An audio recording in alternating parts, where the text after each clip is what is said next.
In 337 BC, Philip acquired a new bride. At the wedding feast, a quarrel broke out between Alexander and Attalus, the bride's uncle. Philip joined in, attacking his son and nearly killing him.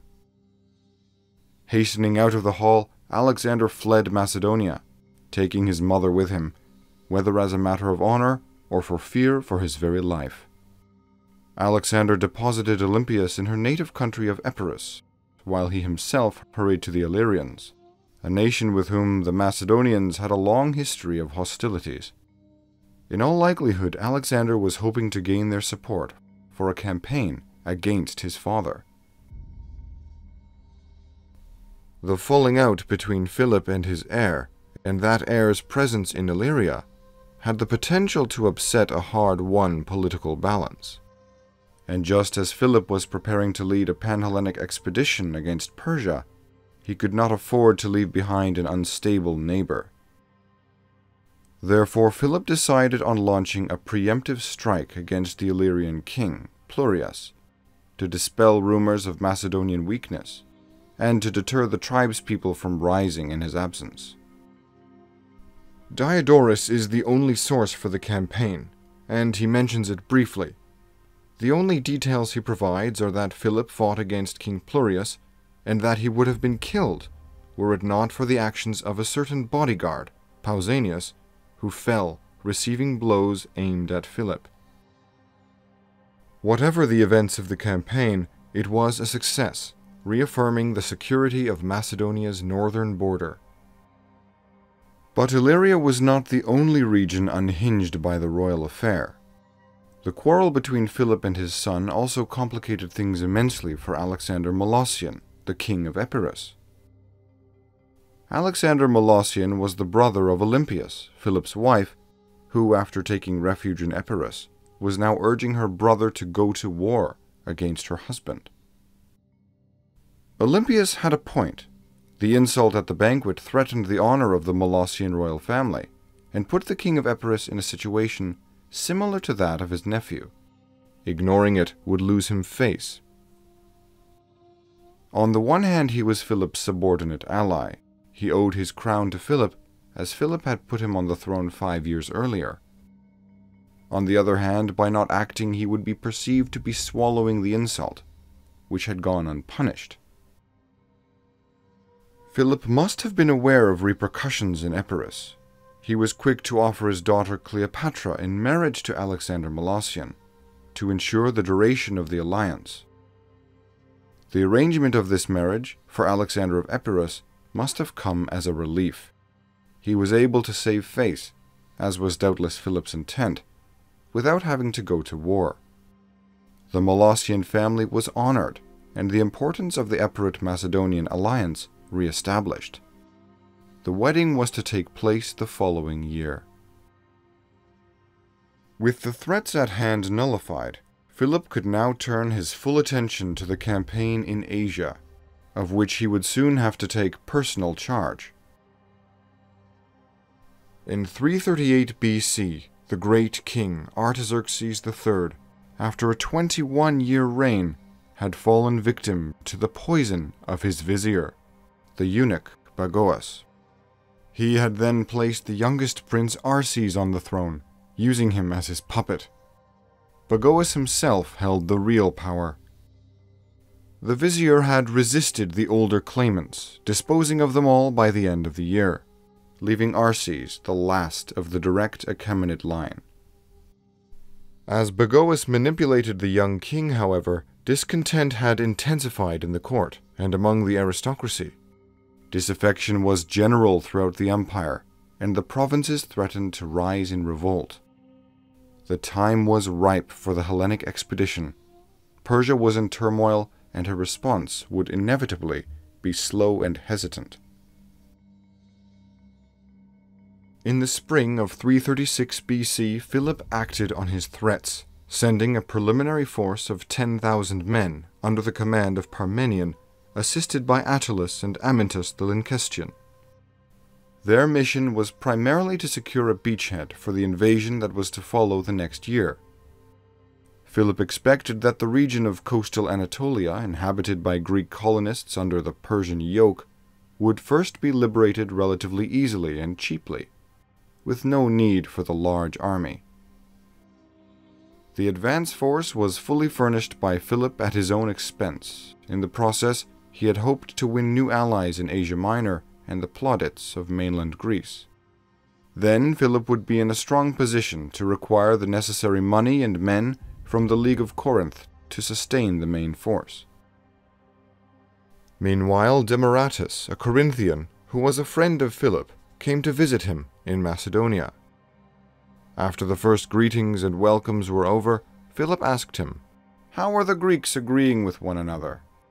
Demaratus replied, "It is surely fitting, Philip, that you should be concerned about Greece, when you have filled your own house with such great dissension and calamities." The remark referred to the royal quarrel, and upon hearing it Philip came to his senses. He sent Demaratus to Illyria to bring Alexander home. Philip never seems to have intended to marginalize or even disinherit his militarily and politically educated son, certainly not on the eve of the Persian invasion. Alexander himself might have realized that he would be much better able to defend his interests at court rather than in exile. And through the agency of Demaratus, Alexander returned from his self-imposed exile. But what Alexander found on his return was not a picture to inspire confidence. Attalus, the very man who insulted him at the banquet, was now successfully leading the forces in Asia. Amyntas, Philip's nephew, had been newly married to Cinane, Alexander's half-sister, which only strengthened Amyntas' claim to the Macedonian throne. Philip also arranged the marriage of his other son, Aridaeus, to the daughter of Pixodarus, the ruler of Caria in western Anatolia. Earlier that year, Pixodarus had seized power in Caria. Caria was a Persian satrapy, and for ousting its lawful governor, Pixodarus would sooner or later have to face the might of the Persian Empire. He therefore sought aid from Philip, who was by then openly proclaiming his intention of invading. Pixodarus sent Aristocratus, a Greek tragic actor, to offer his eldest daughter in marriage to Philip's son Aridaeus. Philip no doubt welcomed the request. At a time when he was just assembling his forces for the invasion of Asia, nothing could have been more opportune than a firm foothold in the difficult province of Caria. While Pixodarus was not a major figure, his role in the invasion could prove critical. The fact that Pixodarus employed a Greek tragic actor as his envoy suggests that he was in touch with affairs in Greece. Pixodarus might have been told that, with Alexander in exile, Aridaeus was now in favor at court. Aridaeus was, however, mentally deficient, and thus was not the man to succeed Philip on the throne. Philip, agreeing on the match, most likely recognized Aridaeus' limitations and hoped to make some use of him. He was good enough to cement a foreign alliance. Alexander, however, was encouraged by his friends and mother to believe that the marriage signaled Philip's intention to make Aridaeus his heir. He was persuaded to send Thessalus, another tragic actor, across the Aegean to Caria, to tell Pixodarus that he should pay no attention to Aridaeus, who was not only an illegitimate son of Philip, but was weak-minded as well. Instead, Pixodarus, Thessalus relayed, should offer his daughter's hand to Alexander. This move by Alexander scuttled Philip's own diplomacy, as now Pixodarus became suspicious of Philip. Alexander's friends and mother had misinterpreted Philip's intentions. Aridaeus was an obvious handicap, and Philip had given him no public recognition until now. It appears strange that Alexander would believe that Philip would make Aridaeus his heir. What matters, though, is not how things appear to us, but how they appeared to Alexander. Alexander must have been insecure shortly after returning from exile, and he must have been very insecure indeed to fear his mentally deficient half-brother. Once Philip was made aware of his son's machinations, he went to Alexander's chambers, taking with him Philotas, the son of Parmenion, one of the prince's friends. There he scolded his son and angrily reproached him for behaving so ignobly and so unworthily of his position as to wish to marry the daughter of a mere Carian, who was no more than the slave of a barbarian king. Thessalus, Alexander's messenger to Pixodarus, had fled to Corinth, but Philip wrote to the Corinthians ordering them to send Thessalus back to Macedonia in chains.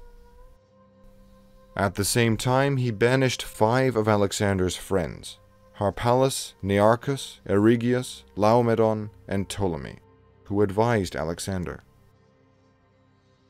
The affair surrounding Pixodarus provides evidence for continuing troubles between father and son. Just as Philip was attempting to restore order to his family, this affair served only to heighten tensions.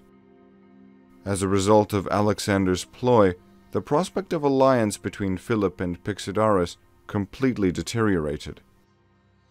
To make matters worse for Philip, Pixodarus soon thereafter reverted to a pro-Persian policy, arranging the marriage of his daughter to the prominent Persian nobleman Orontopates, and eventually made his peace with the great king. Around the summer of 336 BC, after reigning for 2 years, the great king Arses had shared the fate of his father, falling to the poison of Bagoas. Now Bagoas needed a new puppet king on the throne, and for that purpose he chose a prince of a collateral line, who took the name Darius III. Things did not turn out as Bagoas had planned, however. The new ruler was quick to eliminate the hated vizier. These events caused further disruptions within the empire, and left Persia vulnerable. By autumn, dispatches were arriving from Parmenion with news of successes in the east. Parmenion's force had pushed southwards from Abydos down the coast, where partisans in many Greek cities rose against pro-Persian governments and welcomed their deliverer. At Eresus, altars in Philip's honor were erected, and in Ephesus, a statue of Philip was placed in the temple of Artemis. The island of Lesbos came over to Philip's side, and probably the islands of Tenedos and Chios followed suit. As the Olympia festival approached, preparations were made for an especially lavish celebration at the old capital of Aegae, in honor of the gods. Guests and heralds were arriving from all over Greece, conveying honors to the host. Individual notables and most of the important cities were crowning Philip with golden crowns, and the Athenian herald had pledged that no one who plotted against Philip would be given refuge in Athens. There at Aegae, the wedding between Alexander Molossian and Cleopatra took place. At the state banquet that followed, the actor Neoptolemus in his songs rebuked the wealth of the Persian king, suggesting that he could someday be overturned by fortune. It was a performance which Philip would have found to his liking. The start of the games was set for the following day. It was still dark when the multitude of spectators hastened into the theater. The day was remarkable for the pomp and lavish displays of every sort. Through the streets came a procession of statues of the 12 gods, and allegedly, along with these was a 13th statue, suitable for a god, a likeness of Philip himself. But the story of a 13th statue is most likely a later invention. Certainly some of the Greeks would find such conduct offensive, and knowing that, it is unlikely that Philip would risk offending them, to whom he had so far striven to show himself amiable. After the opening procession, Philip himself appeared, dressed in a white cloak. Upon entering the theater, by his express orders his bodyguards held away from him and followed only at a distance. He wanted to show publicly that he was protected by the goodwill of all the Greeks and had no need of a guard. But among the celebrations a plot was revealed, Pausanias, a noble Macedonian youth, one of the bodyguards, rushed forward and stabbed Philip, killing him in full view of the onlookers. Pausanias then ran for the gates where horses had been prepared for him. But a group of Philip's bodyguards hurried in pursuit. Among these were Leonatus, Perdiccas, and Attalus, son of Andromenes. The assassin had a good start and would have succeeded in his escape if he had not caught his boot in a vine, tripped, and fell. As he was scrambling to his feet, the pursuers caught up to him and ran him through with their spears. The sources for Philip's assassination are poor, but the killer's identity is certain. He was a member of the royal guard, Pausanias, son of Carastus, from Orestis. Diodorus explains at length Pausanias' motives for the murder. He says that Pausanias was Philip's ex-lover, and out of jealousy insulted the ruler's new lover, also named Pausanias. The latter, stung by the remark, confided in his friend Attalus about the insult. Diodorus says that he revealed to Attalus also his plan to die a glorious death in defense of the king. A few days later, in battle against the Illyrians, Pausanias stood by Philip and fell, protecting him from deadly blows. Attalus, knowing of the insult, sought to avenge his friend. Thus Attalus invited the second Pausanias to a banquet, where he made him drunk, and then handed him over to the muleteers for a gang rape. Pausanias, once he had come to his senses, went immediately to Philip to get justice, accusing Attalus. Philip condemned the actions of Attalus, but his hands were tied. Attalus was by now his father-in-law, and had been already designated general of the advance force that was soon to cross into Asia, and so Philip could not punish him. Philip tried to alleviate Pausanias' anger by gifting him presents and advancing him in honor among his bodyguards. The young Macedonian, however, had nursed his wrath and yearned to avenge himself.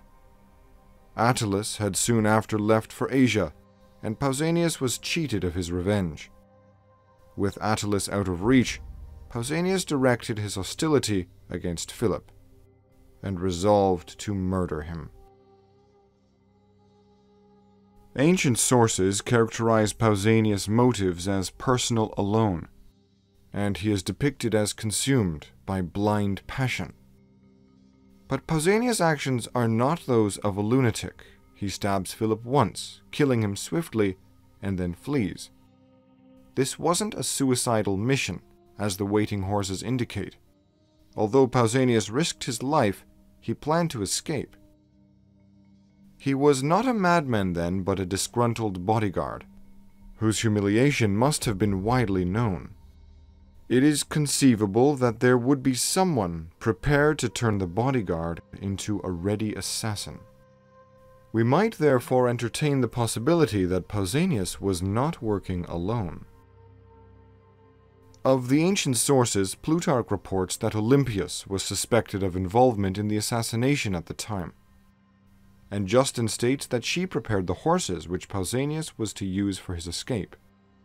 While considering Olympias' involvement in Philip's assassination, we must bear in mind the general hostility of Greek writers towards polygamy and the role that royal women played in Macedonian political life. Virtually all ancient sources are hostile to Olympias, portraying her as a troublemaker. Suspicion has also been cast on Alexander by the fact that three men, Perdiccas, Leonatus, and Attalus, caught up with the fleeing Pausanias and killed him, supposedly to silence him. At the time, two sons of Europus were also suspected. Arabius and Hieromenes were accused of complicity in Philip's assassination and were executed. The sons of Europus were the descendants of the Lyncestian house, a former royal house of the Upper Macedonian region of Lynkestis. The Lyncestian dynasty had traditionally been a rival of the Aegae dynasty, and since Philip had united Macedonia, the Lyncestians had been unwilling subjects of the Argead king. Suspicion also fell on Amyntas, son of Philip's brother, Perdiccas. Amyntas had recently enjoyed Philip's renewed attention. While Alexander was in exile, he had married Philip's eldest daughter, Cynane. He shared the fate of Arabius and Hieromenes. Shortly after Alexander came to power, he was executed.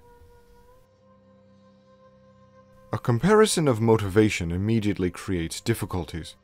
All of the above-mentioned suspects have the same motivation: the throne of Macedonia for themselves, or, in the case of Olympias, for her son, Alexander.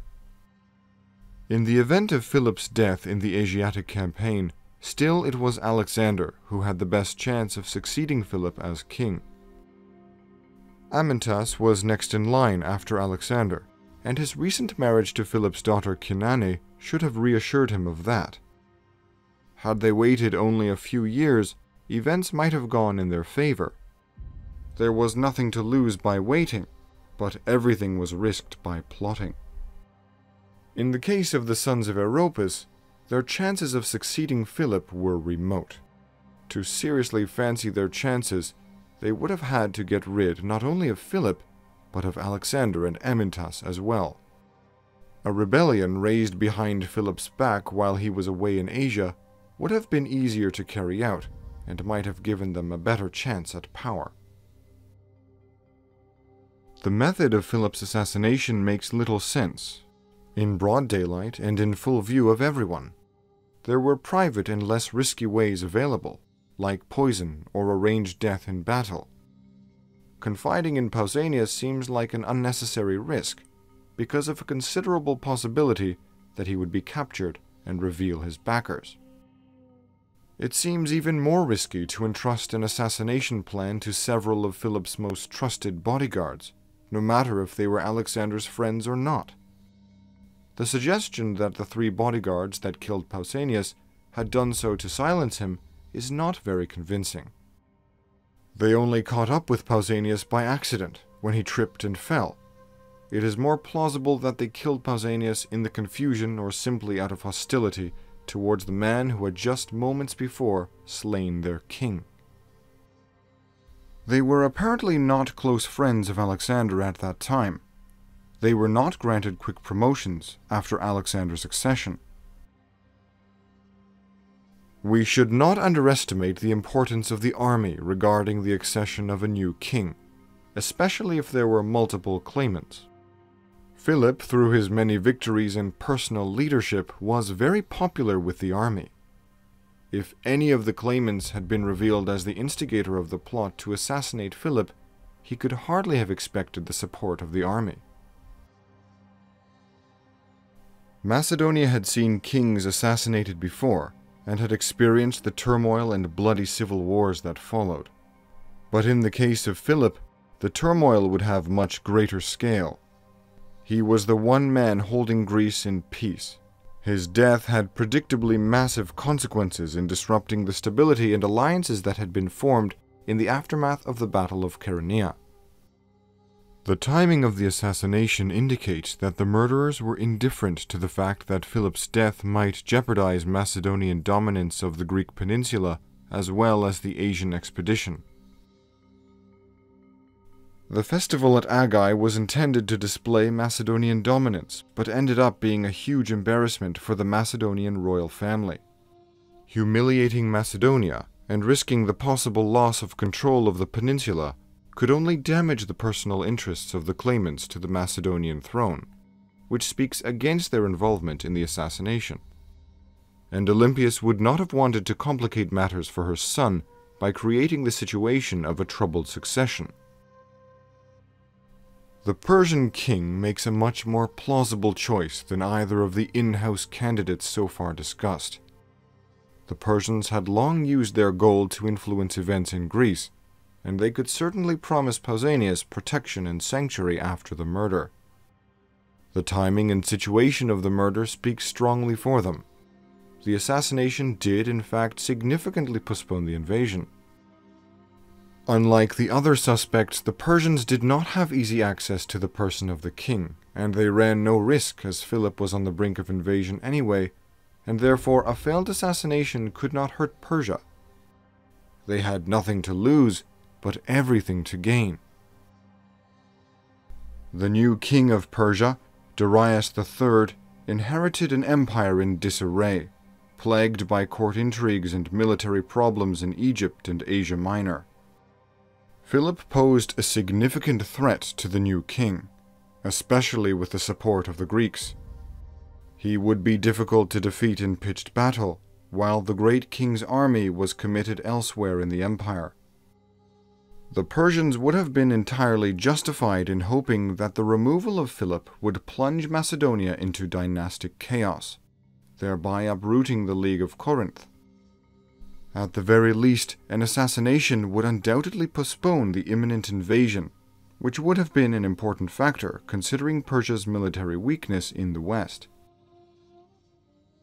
The assassination did indeed succeed in breaking up the League of Corinth, which had to be forced back together by Alexander, ultimately postponing the invasion by 2 years.